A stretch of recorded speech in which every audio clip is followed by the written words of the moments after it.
বিসমিল্লাহির রহমানির রহিম। আসসালামু আলাইকুম। আমার মতো যারা মাছের মাথা লেজ পছন্দ করেন, কাটার জন্য খেতে পারেন না, তাদের জন্য এই রেসিপি। মাছের মাথা কাটা, সাথে হাফ চা চামচ লবণ, হাফ চা চামচ হলুদ, হাফ চা চামচ জিরা, আর 1 চা চামচের মতো মরিচের গুঁড়া দিয়ে পর্যাপ্ত পরিমাণে পানি দিয়ে 1 ঘন্টা প্রেসার কুকারে এটাকে সিদ্ধ করে নেব।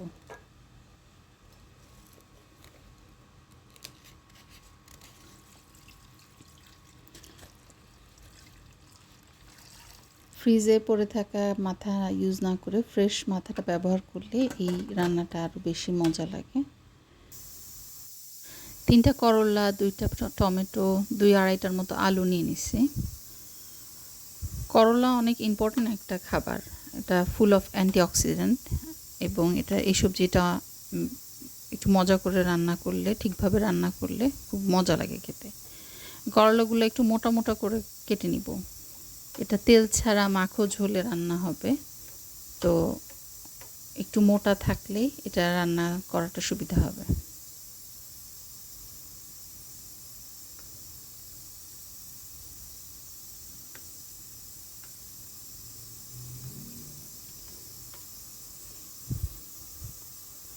করলার তিতা কমানোর নিনজা টেকনিক হলো একটু লবণ দিয়ে এটাকে কচলায় একটু পানি দিয়ে কিছুক্ষণ সময় ভিজায় রাখতে হবে। জাস্ট বাকি সবজিগুলা কাটতে যে সময় লাগবে ততটুকু সময় ভিজায় রাখলেই হবে।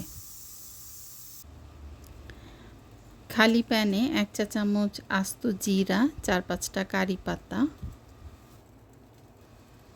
প্রথমে একটু টেলে নিব।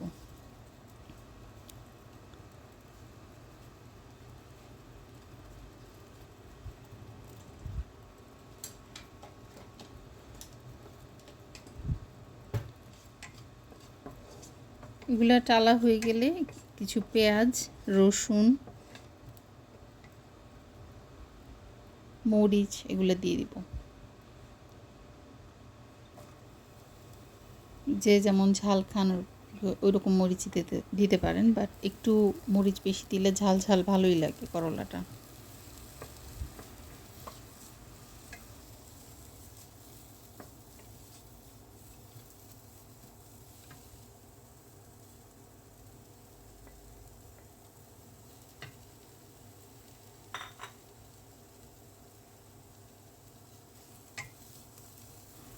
টালতে টালতে যখন রঙটা এমন হয়ে যাবে তখন টমেটো আর একটু লবণ দিয়ে দিব।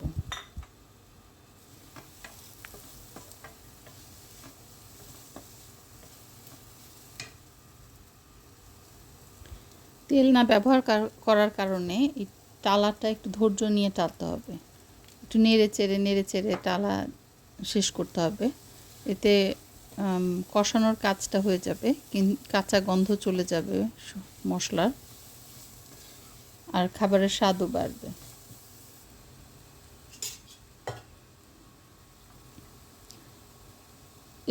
শুকায় গেলে এটা একটু একটু করে ওই যে মাছ সিদ্ধের যে পানিটা বা ঝোলটা আছে সেটা দিয়ে দিয়ে কষায় নিব। অল্প অল্প করে দিব, একটু কষাবো যতক্ষণ না টমেটোটা একটু কষবে।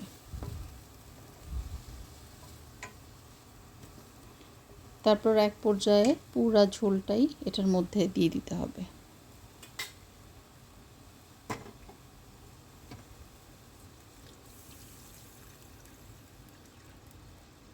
এখনই মাছের মাথা কাটাগুলো দিব না, শুধু ঝোলটা দিয়ে বাকি সবজিগুলো এখন কুক করার পালা।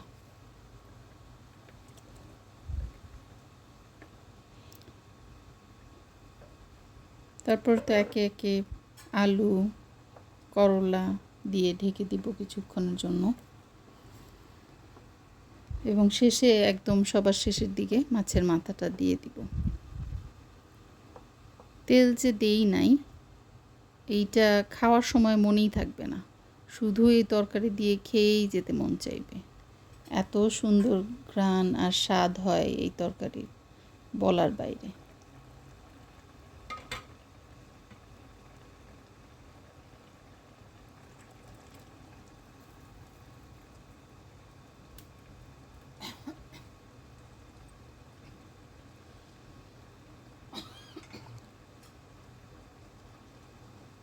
লবণ পানি থেকে ছেঁকে করলাটা তারপরে দিতে হবে, লবণের পানি আর দেওয়া যাবে না এখানে। পুরো তরকারিতেই লবণ একটু বুঝে বুঝে দিতে হবে, যেহেতু আমরা কয়েক ধাপে লবণ দিচ্ছি। খুব বেশি লবণ দিয়ে ফেলা যাবে না, আবার করলাও লবণ পানিতে ভিজায় রাখা ছিল কিছুক্ষণ, সো এটা মাথায় রাখতে হবে রান্না করার সময়।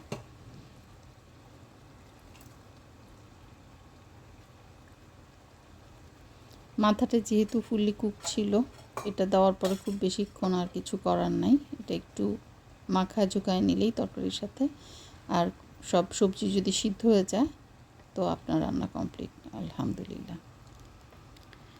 আল্লাহ আপনাদের সকলের রিজিকে বারাকা দান করুক। আল্লাহ হাফিজ।